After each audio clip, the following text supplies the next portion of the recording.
¿Quieres hacer unas fotitos? Más. Unas cuantas, ¿no? Unas fotitos. Bueno, pues ante todo, buenas tardes a todos. Muchas gracias por venir. Hoy tenemos el placer de tener a Manuel Bellido Milla. Segunda vez, si no recuerdo mal. Con Antonio Nasagasti es probable que estuviese ya alguna vez más, ¿no? Sí, un par de veces, efectivamente. Uh-huh. Y bueno, hoy nos traes otro libro que es Vientos de Amura. Uh-huh. Vamos a hacer una mini presentación para la gente que nos vea de redes sociales, para que sepa un poco quién eres, ¿vale? Otra. Pues mira, Manuel Bellido Milla es ingeniero con una larga trayectoria profesional en las industrias naval y aeronáutica de la Bahía Gaditana. El autor es miembro del Club de Letras de la Universidad de Cádiz y colaborador habitual de Speculum. Tengo que decir que esto puede ser un poquito antiguo, a lo mejor, ¿no? Revista de creación y críticas literarias. Tu primera obra fue Cita en Trafalgar y tu segunda novela, Raíces en el mar, pero tienes alguna más, creo. Sí, ¿no? tengo dos más. Uh-huh. Hijos de Pandora. Ajá, claro. Y la cuarta es Vientos de Amura. Vientos de Amura, que es la que vamos a hablar ahora. Pues, así a grandes rasgos... Bueno, hay dos colaboraciones más, sí, que son conjuntas. Uh-huh. Una es el... Te lo digo y lo leo aquí directamente, sí, ¿verdad? Y así no nos confundimos, porque a veces el nombre de las editoriales se me va. Mira. Aparte de La cita en Trafalgar, Raíces en el mar, Uh-huh. Hijos de Pandora y esta, Vientos de Amura, Fuga de lengua del Boulevard de los Libros en 2024, Uh-huh. y en un libro de ensayo también conjunto, El mañana está en nuestras manos, del Jardín de Judith. Uh-huh. Así que, eso es... Su obra. Eso es todo, digamos, ¿no? Bueno, de momento. Eres joven. Sí, bueno. Además, una gran trayectoria ya.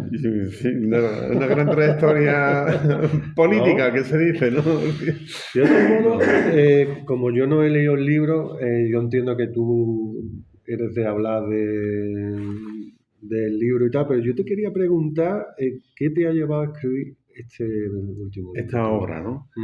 Vientos de Amura. Una cosa que me preguntan siempre, el nombre, ¿no? ¿Por qué Vientos de Amura? ¿No? Tengo que decir que es muy bonito, ¿no? Es una metáfora. Pero la amura, las amuras, es la parte del barco más próxima a la proa. Digamos que las bandas, babor y estribor, se dividen en tres partes. Amura, que es la parte que está más cerca de la proa, el través, que es la parte central, y las aletas. Entonces, cuando uno va en un velero y recibe vientos de amura, está recibiendo vientos contrarios, vientos de proa, vientos, por lo tanto, difíciles. Uh-huh. La metáfora es que la trama novelada, uh-huh, la trama, digamos, con un soporte histórico bastante consistente, lo que nos viene a decir es que está desarrollándose con vientos de frente, vientos complejos. uh-huh. ¿Y por qué escribo esto? Hay un personaje que hace ya mucho tiempo me lo encontré casi de forma casual en una librería para mí muy querida en Cádiz que desapareció, la librería La Marina, en la calle San Francisco, y ahí me encontré con un primer volumen de algo que se anunciaba como una gran obra, que era La Expedición Malaspina, resumen. Y Luzben Editores, Museo Naval, Ministerio de Defensa. Terminé comprando la obra, que salía pues un libro cada año. Y son 11 volúmenes. Luego yo estuve 11 años comprándome la obra y leyéndomela, ¿no?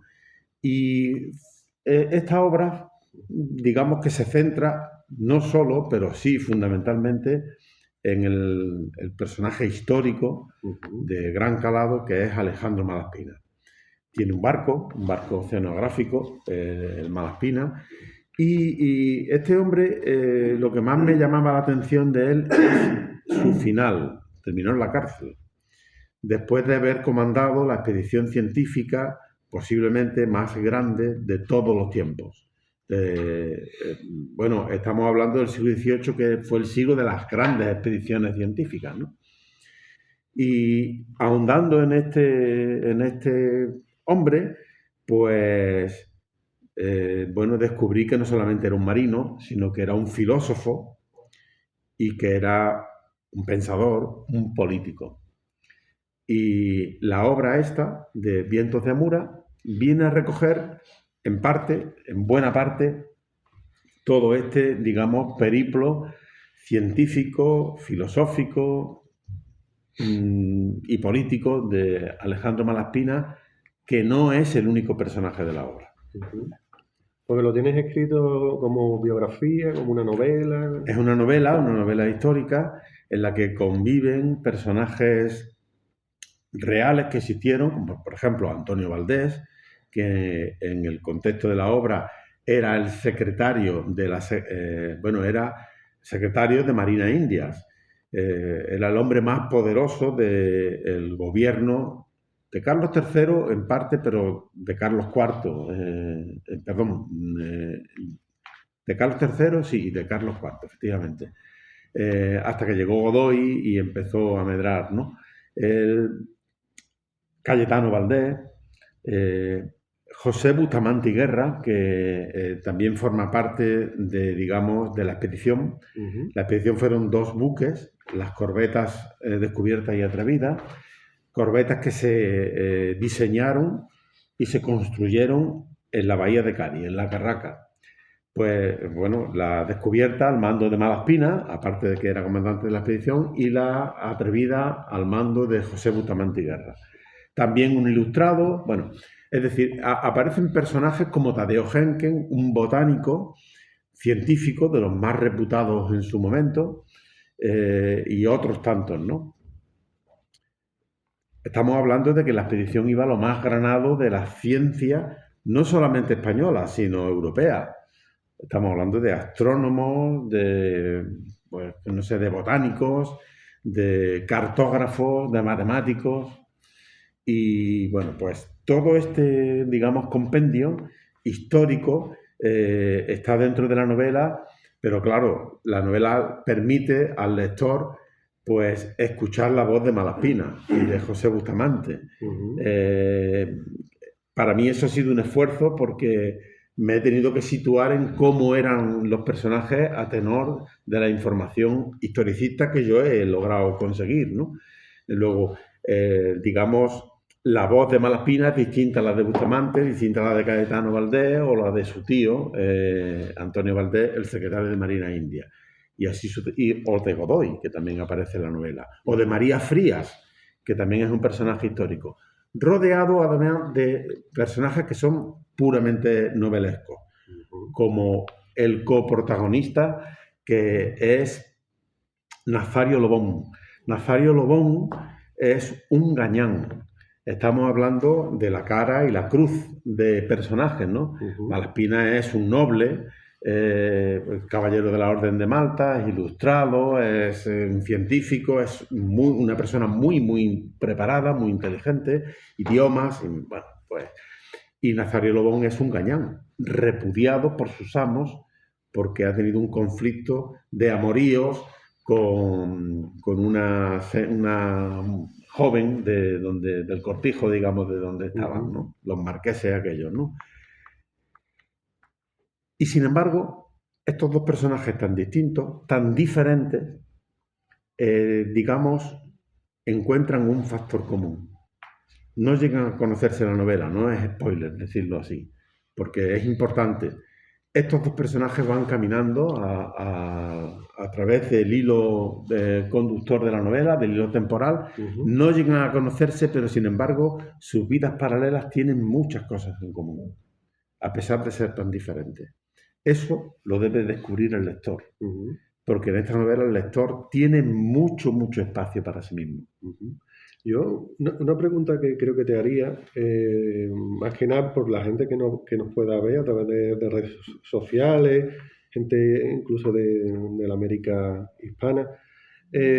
¿Quisieras un breve resumen de por qué a lo mejor Carlos III o Carlos IV le dice a Malaspina que organice esa expedición a América y hace la vacunación con los niños y tal. No sé si... Eso vino después, pero no mucho después. Vale. Pero en el caso de la expedición que se llamó Viaje Científico y Político alrededor del mundo, así es más o menos, creo recordar literalmente que es así como se denominó, era un proyecto muy, muy, muy complejo y muy bien diseñado, que no cabe en la cabeza de una sola persona, y mucho menos en la cabeza de su comandante sobre el terreno.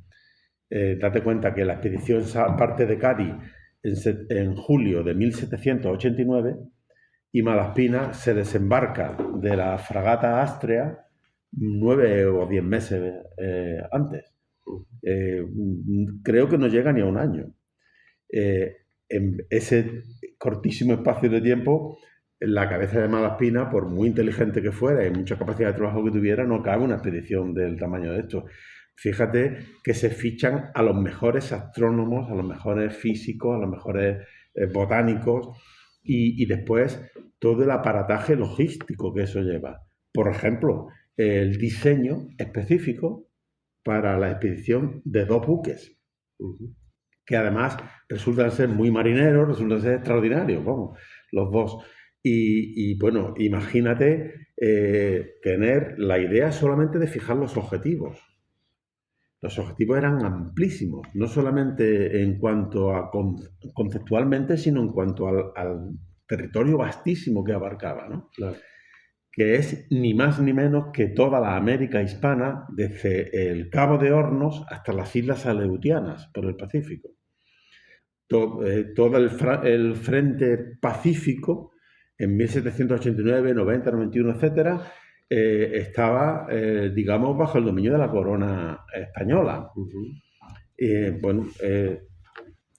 Pero no solamente eso, sino el Pacífico, porque la expedición llega a las Marianas, etcétera, a la isla de Guam, etcétera, sino también llega hasta Macao. Y aquí es importantísima que la expedición recale en China, porque ya se sabía, ya se intuía que el papel que podía jugar el imperio chino, el imperio del centro, en las relaciones comerciales, porque España además tenía un interés especial con el galeón de Manila. Y establecer unas relaciones fuertes comerciales con Macao, es decir, China, era importantísimo vía Filipinas para conectar con Acapulco, Veracruz, etcétera, y bueno, hacer la primera ruta global comercial, ¿no? Ya venía haciéndose desde el siglo XVII, ¿no? Pero en este caso, en el siglo XVIII, con herramientas mucho más poderosas, porque la ciencia está estallando en ese momento y el arte de la navegación pasa a ser la ciencia de la navegación.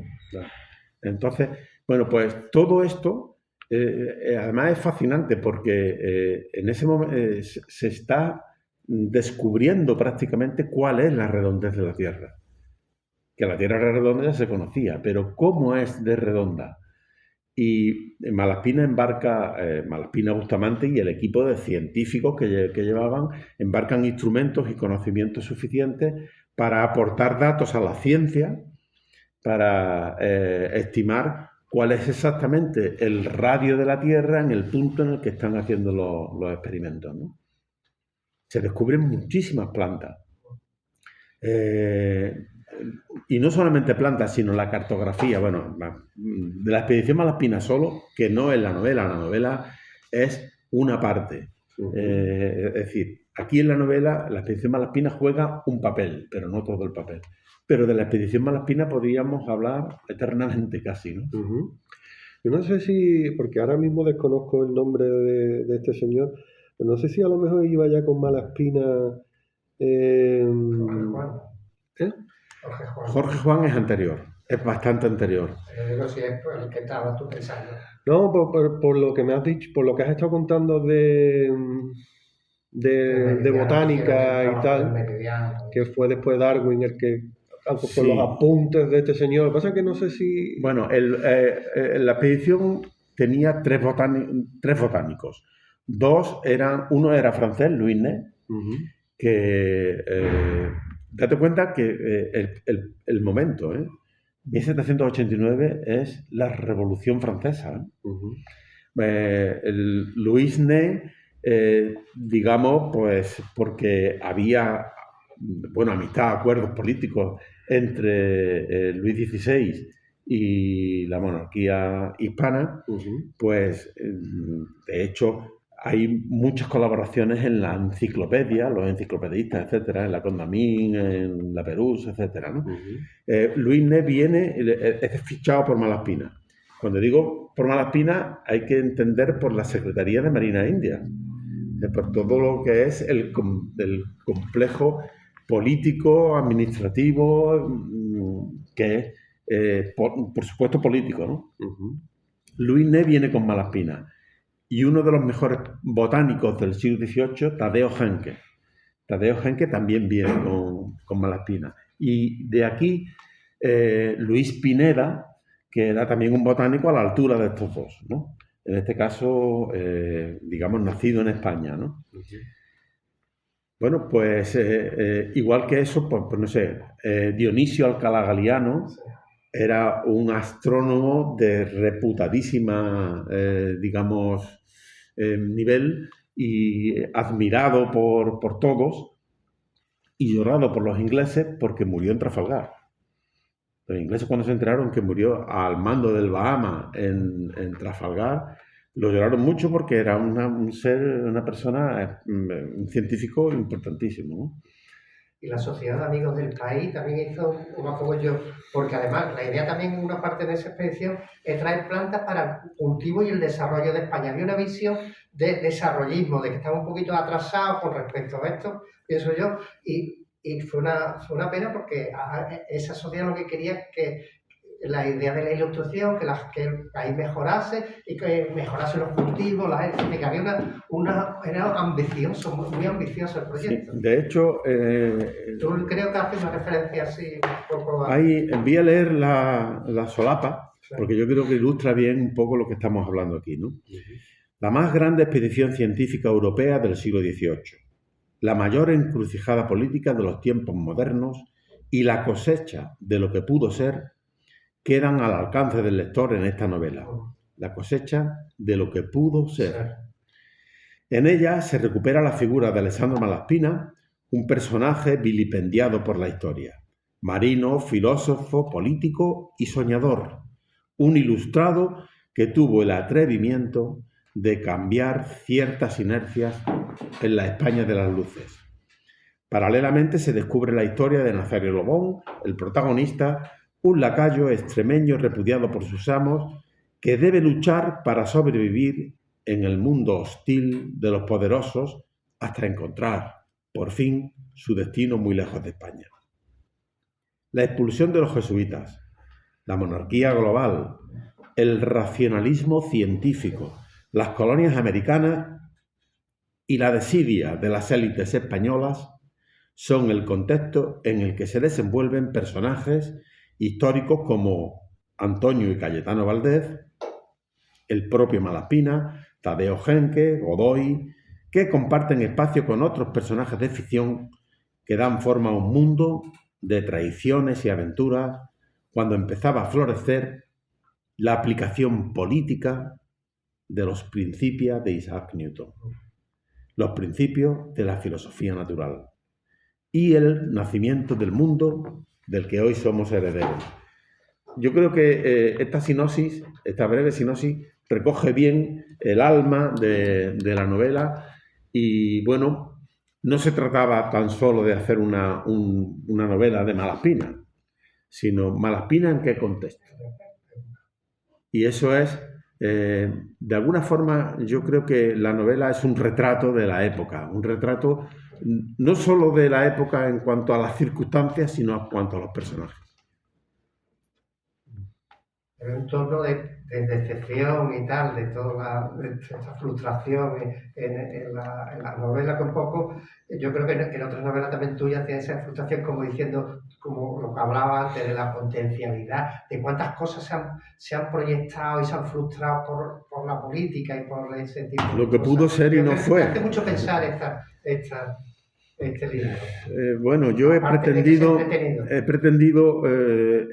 eso. Lo segundo, es decir, que sea algo divertido, que sea una novela de aventuras incluso. Y muy bien capitulado, muy bien seccionado, es decir, que no te agobia porque son capítulos muy cortitos y tal, con lo cual eso te facilita también la lectura. Bueno, porque está pensado para el lector. Está muy bien pensado. En el sentido de que, bueno, que sea divertido, se puede decir que sea una novela de aventura, pero donde la reflexión tiene un lugar importante. En la novela aparece, para el lector curioso, aparecen los postulados políticos de Malaspina. En una conversación, una noche de copas y entre amigos, en un sitio agradable, en México, en la Ciudad de México, ¿no? Y están puestos ahí porque en 1989, es decir, hace nada, se descubre curiosamente, por casualidad además, en el Archivo Nacional de Colombia, en unos legajos que estaban en el anexo de varios, se descubren unos papeles que resultan ser de Malaspina, donde aparecen ni más ni menos que los axiomas políticos para la América. Es decir, el programa político que tenía que llevar la monarquía global, la monarquía hispana, para América, y no solo para América, sino también para el resto de reinos hispanos, digamos, ¿no? Esto es de la pluma de Malaspina, pero no puede ser solo de Malaspina. Es decir, para que esto tenga un corpus, para que esto tenga, fuerza documental dentro de la expedición, tiene que tener el apoyo necesario, como mínimo de su jefe, Antonio Valdés. Y Antonio Valdés no era un loco, se sabía mover, era un hábil político y cortesano, y casi seguro que la élite de la Marina española en aquel momento, que era la élite hispana en aquel momento, estaban con Antonio Valdés. Estoy hablando de Tofiño, por ejemplo. Y sobre esto, ¿es posible que nos cuentes un poco qué es lo que deseaban? Bueno, eso fue motivo de una conferencia, la conferencia de ingreso en el Ateneo de Cádiz. Pues sí, a ver, básicamente Malaspina, por hacer un símil con, digamos, los principios de Isaac Newton, ¿no? Malaspina dice que la ley que mantiene la cohesión entre los pueblos, las naciones, etcétera, es el equilibrio a través del comercio. Las relaciones comerciales deben ser equilibradas. Y se está refiriendo aquí ni más ni menos que a la teoría de la gravitación universal. Lo que gravita sobre los pueblos, lo que los une, es el comercio y mantiene una constante de equilibrio, que es la constante de gravitación universal. Y estaba la idea del monopolio, no monopolio del comercio con claro. la apertura comercial. Eso son los principios más teóricos, del liberalismo primigenio, no el liberalismo que dicen que tenemos ahora, que es todo lo contrario.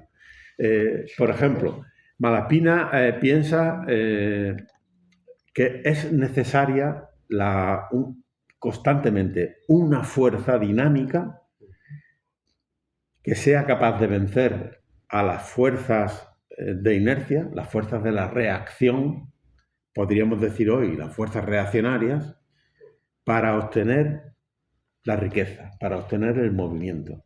Eso es fuerza igual a masa por aceleración. Ni más ni menos. Sí, es muy interesante. y bueno, por ejemplo, Malaspina habla de que hay tres grandes esferas de componentes de, vamos a llamarle el imperio, ¿no? Unas son los habitantes peninsulares, otras son los criollos. Cuando hablan de habitantes peninsulares también está refiriéndose a Italia, porque en aquel momento el reino de Nápoles pertenecía a la corona, ¿no? Por otro lado, los criollos y por otro lado, los indios. Las tres esferas están enfrentadas unas con la otra. Y todas, excepto el indio, que es un indolente, es decir, que pasa, porque queda como fuera, todos se pelean por la plata. Cuando Malaspina ya tiene la clarividencia de decir, la plata no es riqueza, la plata es la unidad de cambio. No se debe de extraer más plata que aquella que sea capaz de facilitar la fabricación de productos, basándose básicamente en la agricultura y en la industria. Pues ya en la escuela de Salamanca ya había tratado de la inflación, la primera escuela económica que había hablado mucho que Adam Smith, es decir, curiosamente, ya estaba en las fuentes hispanas, que nosotros nos damos cuenta que esos avances científicos y esa filosofía ya estaba aquí mucho antes que los ingleses. Lo que pasa es que después parece que todo lo han hecho los ingleses, cuando nosotros hemos hecho muchísimo más ya, lo que pasa es que siempre ocurre lo mismo, Antonio. El relato que queda es el relato del que gana. Por ejemplo, la plata cuando has dicho lo de China era muy importante. ¿Qué querían los chinos? Los chinos tenían mucho oro, pero utilizaron la plata española, el real de 8 era esencial. Cuando después ya comerciaron con los ingleses, a cambio del té, pensaron que los ingleses le iban a dar la plata, pero los ingleses no tratan como los españoles. Los ingleses le metieron el opio, pusieron a todo el país lleno de drogadictos, y para extraer, sin pagar plata, extraer opio a cambio del té. Y esas son después las guerras del opio, es decir, las guerras más miserables que hay. Nosotros, el comercio hispano ha sido muy distinto. En la novela es curioso porque aparece en la novela, lo voy a decir. Hay una expedición británica que está dirigida por el almirante Macartney en 1793, que coincidió con Malaspina, aunque ellos no se vieron, pero Malaspina ya andaba por el Pacífico y Macartney también. ¿Esto qué quiere decir? Ambas potencias se daban cuenta de la importancia de China. Si bien es verdad que la idea que tenía Malaspina, es decir, que tenía Antonio Valdés, que es decir, que tenía al rey, siguiendo, digamos, una sucesión de silogismos lógicos, porque quien mandaba realmente era Antonio Valdés, la relación era la del equilibrio, buscar el equilibrio. Los ingleses utilizaron la India para venderle el opio a los chinos, claro, para no tener que dar la plata, claro, para llevarse el té prácticamente sin pagar. Bueno, pues, en fin, pero vuelvo a repetir, en cuanto a la novela es mucho más que la expedición Malaspina. Porque yo, si bien he cogido la expedición Malaspina como una parte importante de la novela, he querido contextuarla. Y para eso necesito que veáis, por ejemplo, el vídeo este. ¿Se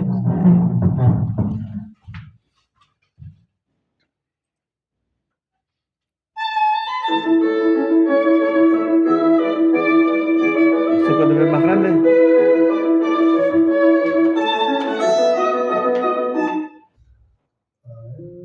Creo que no te deja. ¿No? Aquí creo que no sale, no veo que salga para ponerlo. Bueno, pues déjalo.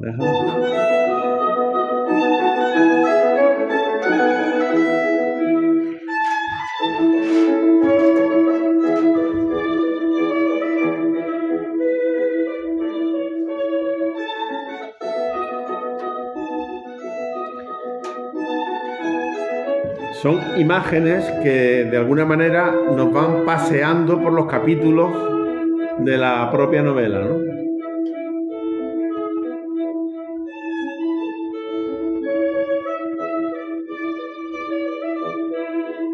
Este está de Ojenque, que he mencionado antes.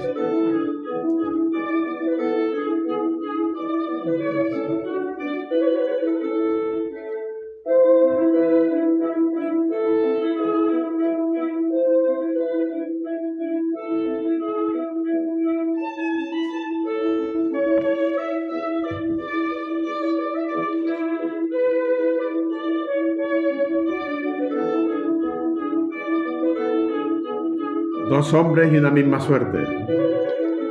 Necesario.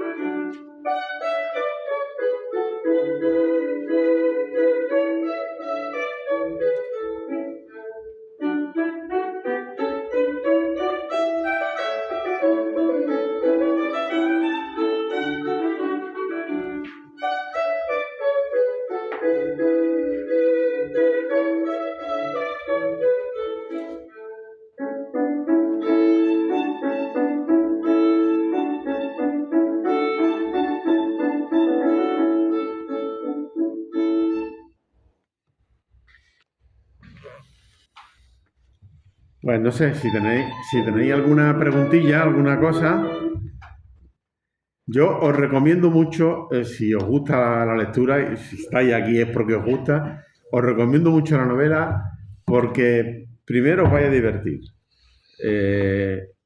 Y después, segundo, os va a dar que pensar. Seguro.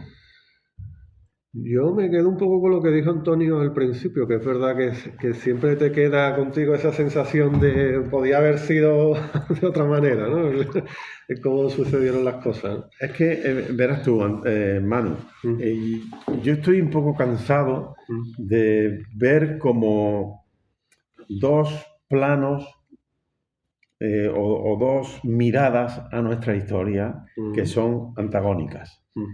Una en la que todo es perfecto, los españoles hemos sido magníficos, estupendos, maravillosos, todo bien, todo bien, todo bien, todo bien. Y hemos ido de derrota en derrota, de victoria en victoria hasta la derrota final. Claro. ¿No? Bueno, y la otra es los españoles, pues, genocidas, no sé cuánto, todo lo malo, todo lo imaginable, todo. Bien, todo negro, todo. Las cosas no pueden ser así. O sea, a mí, mi experiencia vital y mi experiencia, digamos, en lo que yo he podido leer, investigar, etcétera, es que toda obra humana está llena de colores y de grises. Claro. La época es muy importante porque tú estabas diciendo también los franceses, estaba cerca de la Revolución Francesa, pero considera lo que es la colonización francesa. Cuando hay la Revolución Francesa es por el desastre de Francia en su colonización, porque aplicaba otra estrategia distinta a la española perfectamente en la colonización. Al perder ya todas las colonias prácticamente, todas las colonias americanas, que pues ahí tiene alguna por ahí todavía, eso fue también una parte del detonante de ese fracaso, de ese imperio francés ante la colonización. Los franceses llegaron tarde y lo hicieron mal. Lo que ocurre es que... no mezclaron igual que los ingleses. Lo que ocurre... los ingleses fueron muy listos porque se dieron cuenta del cambio de era, del cambio de época. Algo parecido a lo que está ocurriendo ahora ocurrió en el siglo XVIII y ocurrió en el siglo XV, a finales del siglo XV. Eso está muy bien. Pero los ingleses se dieron cuenta de que el futuro estaba en la ciencia, en la nueva ciencia. Y ellos fueron capaces de entender el valor de la economía política.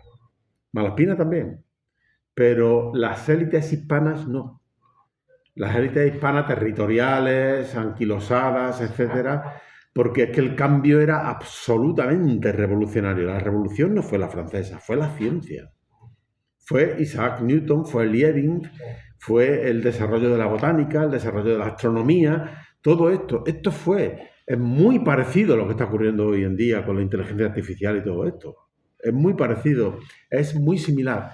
Por eso tiene actualidad esta novela. Pero claro, ahí tú estabas reflejando, eso me ha gustado esa relación con el presente, la decadencia de un imperio que estaba cayendo, y hoy estamos viendo también otro imperio que está cayendo. Es decir, bueno, claro. Y otro que está resurgiendo.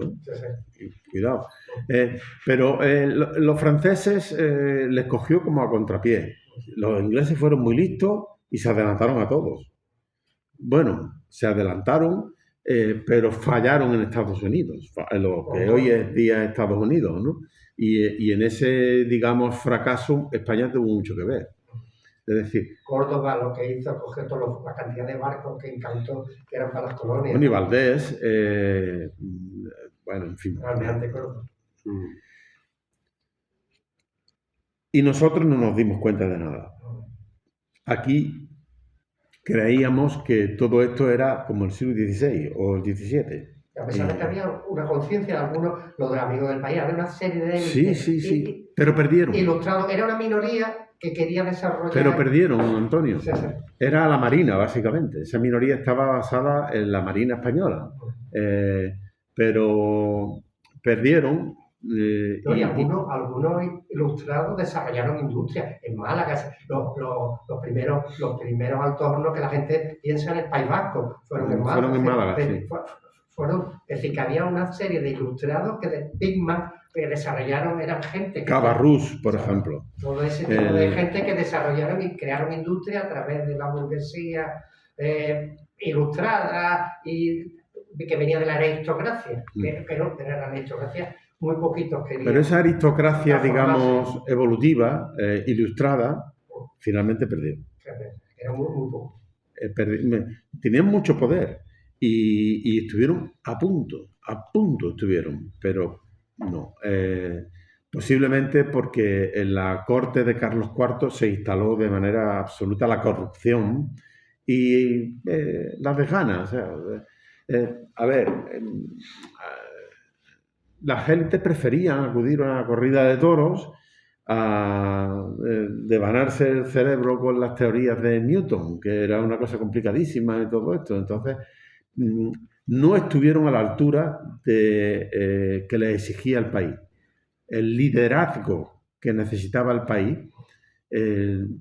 las élites, estoy hablando de la aristocracia básicamente, no estuvieron a la altura y prefirieron conservar ellos sus privilegios a cambio de perderlo todo, a cambio de perder el país entero. Aquí no hubo revolución. En Inglaterra tampoco, fue en el siglo XVII. Pero sí que es que yo creo lo que dice Malaspina, la fuerza para vencer la inercia que nos pone en movimiento. Fuerza igual a masa por aceleración. Y eso requiere de esfuerzo, requiere de no solamente decir, yo ya he llegado, mira, conseguí el título de ingeniero, por ejemplo, ¿no? Ya está, yo soy ingeniero, no señor, tú no eres nada. A partir de ahora tú tienes que activarte cada día y cada minuto y renovarte, y ese esfuerzo las élites hispanas no estaban por la labor. Sí, algunas. Después esos procesos se han repetido, el submarino, en fin. Claro, eso ya es otra historia, que viene a ser raíces en el mar, ¿no? Sí, claro. Tú también lo reflejas muchas veces, todo ese tipo de cosas. Claro, en el caso de Isaac Peral, bueno, este tío es el caballerete. El caballerete que es hijo de un suboficial, de un subalterno, ¿cómo va a venir aquí a darnos clases a nosotros? ¿Tú visitas el Museo de América en Madrid? Porque tiene algo de Malaspina, tiene algo de la expedición de Malaspina. Bueno, el Museo Naval tiene mucho. Sí, naval más, pero allí también. Claro. Y el museo de aquí de San Fernando, cuando estaba en el Panteón de Marinos Ilustres, tenía cartas que yo las he visto, vamos, de aquella época. No sé si de Malaspina exactamente, pero de aquella época. El archivo famoso, el más interesante se quemó. Sí, bueno. Sí, en el edificio Alfa, ¿no? En el edificio Alfa, justamente. Sí. Por tema del pasado reciente, para olvidar. Sí. Hecho luctuoso. Compró la expresión de Cali.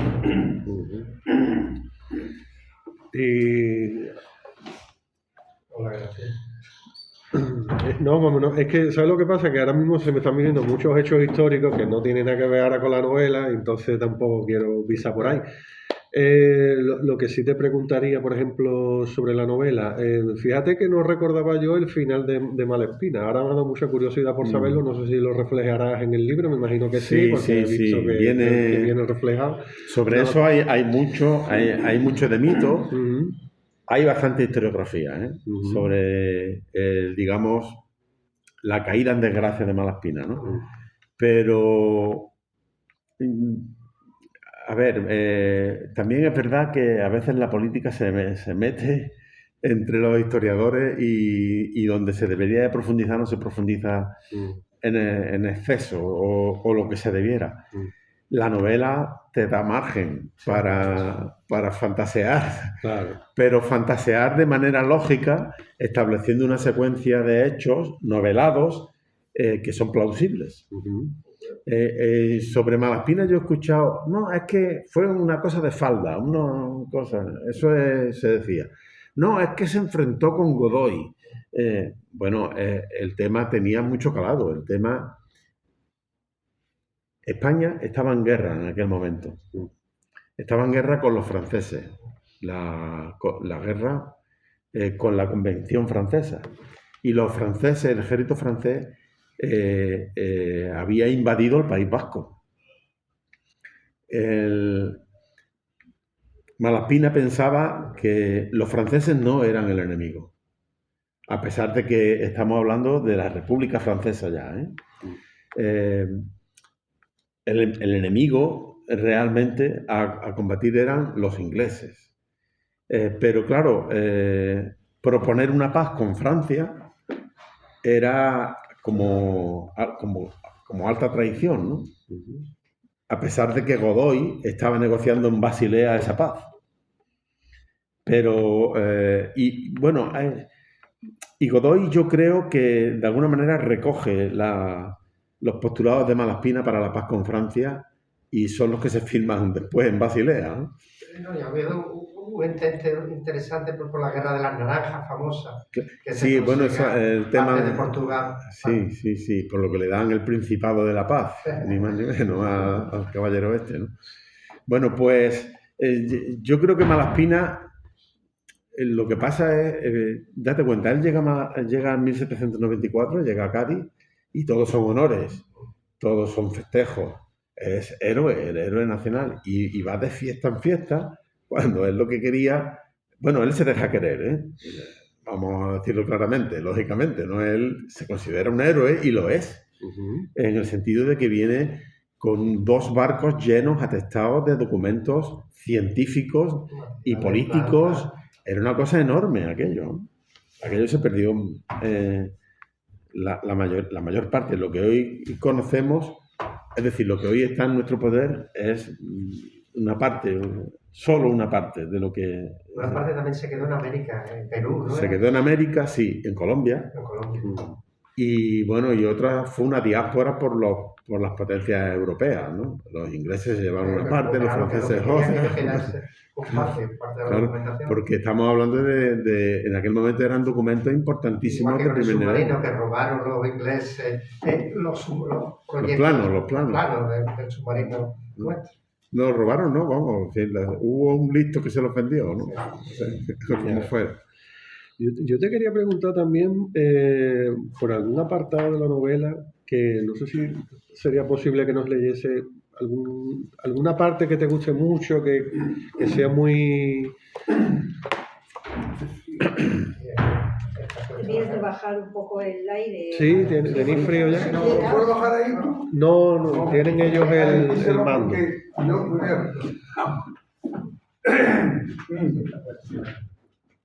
No, Antonio, tienes que decírselo a ella. Es fuera, pues sí. Entonces déjalo. Bueno. A ver, alguna conversación así, algo que... No voy a leer el arranque de un... La figura de Tadeo Henke me llama la atención. Entonces, en el capítulo que se llama así, Tadeo Henke, dice lo siguiente. El botánico checo zarpa hacia Montevideo el 19 de agosto. Llegó a Cádiz el 30 de julio, unas horas después de que Malaspina y Bustamante se hicieran a la mar para abrazar al mundo con la ciencia.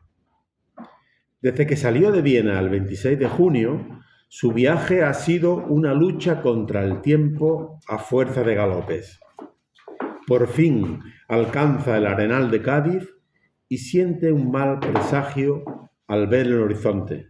2 velas gemelas se esconden en la redondez de la tierra por el oeste. y la tristeza envuelve a Tadeo sabiendo que debería viajar con ellas. Se aloja en la ciudad y el paso de los días torna su resignación en inquietud. Por fin, el 15 de agosto, una carta rompe su angustia. Es una orden de Antonio Valdés. Deberá zarpar en el primer buque que salga de Cádiz para Montevideo. Y ese buque se llama Nuestra Señora del Buen Viaje. Es 23 de noviembre y han pasado 96 días desde que zarpan de Cádiz. Demasiados para esta ruta. Piensan muchos en la fragata. La noche se aproxima por el océano y el capitán abandona la cubierta. En su ausencia, la tensión del silencio se convierte en murmullos. Hay quien habla de su mala suerte, otros lo acusan de no conocer el barco. Todos quieren llegar al Río de la Plata antes de la oscuridad de ese día. Poco antes, Tadeo Genque ronda el Palo Trinquete. Al botánico le gusta observar el hundimiento del disco solar por la proa del océano. El contraluz les llega con matices naranjas y nubes de tiralíneas, como el coro de un disco solar camino del mar. Contra ellas, una cabalgada de grises se engulle a la fragata por el este. El océano a popa se enciende con rabia eléctrica y la paleta de colores se diluye en una cuna con el sol. Bueno, es una descripción, aquí no hay diálogos, aunque la novela tiene bastantes diálogos, pero sí os voy a decir, este nombre del barco en el que embarca Tadeo Genque, en Cádiz, Nuestra Señora del Buen Viaje, le dio nombre a unos arrecifes que están en Montevideo, que se llaman El Buen Viaje. La fragata finalmente naufraga en esos arrecifes. Y fue tal, digamos,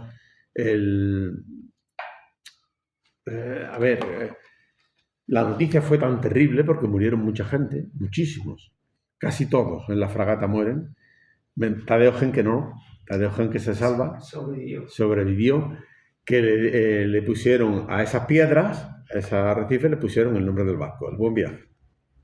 La descripción, desde luego, tiene tintes líricos muy llamativos y muy coloridos, porque parece que estaba recitando en la descripción. Desde luego le felicito, de verdad, de todo corazón. Pues muchas gracias. Espero que te anime y lo compres. Manuel, ¿qué te decidió presentarte al premio este de Valladolid y tal? ¿Vale? Para mí también. Y después, con la repercusión, que me imagino la repercusión es que haya salido, pero algo más. Bueno, es un premio con mucha reputación, Antonio. Es el segundo premio más antiguo de España, después del Nadal. Quedar finalista en el Valladolid, en el Ateneo de Valladolid, bueno, para mí supuso, bueno, económicamente nada, ¿no? Porque al finalista no le dan nada, solamente al ganador. Pero claro, quedar finalista en el premio Ateneo de Valladolid, que te llamen un día, oye, usted, que ha llegado usted finalista, que mañana le diremos si ha ganado o no, pues ese día no me fui a comer con mi mujer para celebrarlo. Sí, 24 horas de... Pero vamos, yo ya para mí eso había sido una satisfacción grande, Antonio. Date cuenta que yo me considero un aprendiz de escritor. Y bueno, quedar finalista en el Ateneo de Valladolid para mí ha sido uno... ¿Pero tú lo hiciste con fe? ¿Lo hiciste cuando...? No. Yo... A ver, hay otros premios, el Nostromo, hay premios más marineros, digamos, y pues, por la razón que sea, pues yo me he presentado y no llegaba a nada, ¿no? Esto de los premios es como una lotería, ¿eh? Porque una buena novela o un buen texto que esté impecablemente hecho, pues cae en manos de un lector que es el que filtra primero antes de llevarlo al jurado y no le gusta y lo aparta. O en el jurado, donde ya se decide cuáles son los premiados, aparece siempre, claro, la figura del editor, y el editor pues tiene una idea de lo que a él le gusta publicar o cuál es la idea de su línea editorial, y este está muy bien, perfecto, pero no encaja en mi línea, entonces fuera, ¿no? Es que esto es complejo, ¿no? A ti no te dijeron como a otros, tú tienes que poner una mujer, un negro, no sé qué. No. Que hay también personajes de mujer, también aquí. Sí, claro, hay personajes femeninos Mujer, muy además, que tiene potentes. un papel bastante importante. Sí. De hecho, yo he intentado buscar el equilibrio en los personajes entre masculino y femenino, porque el equilibrio reside en la cabeza de Malaspina, acordémonos, ¿no? Entonces, hay personajes femeninos muy, muy potentes. Beatriz Albarreal. Beatriz Albarreal es casi, bueno, yo diría que es coprotagonista también, claro, lógicamente, ¿no? Esta es una mujer que tiene un personaje con muchas capas. Es una mujer ambiciosa, una mujer decidida, es una mujer que pelea en la corte por sus intereses. Y no convencional tampoco. En primera persona, claro, y no es convencional, ¿no? Eso Una mujer que va por todas, la condesa de Palma Soriano, que, bueno, no existe este condado, ¿no? Palma Soriano es una región de Cuba y esta mujer es criolla, es cubana. ¿Por qué? Pues porque quiero traer a colación también a Revillagigedo, que es cubano y que fue posiblemente uno de los mejores virreyes que haya tenido España en Nueva España. Y bueno, y se conocen y de alguna manera Revillagigedo es el valedor de la condesa, ¿no? De Beatriz Albarreal. Beatriz, bueno, es muy divertida y además muy poderosa. Bueno, la duquesa Cayetana es también una mujer de armas tomar, ¿eh?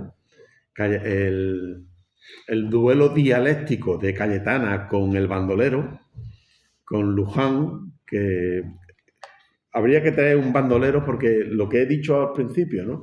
Es un retrato de la época en la que el bandolerismo jugaba un papel importante, ¿no?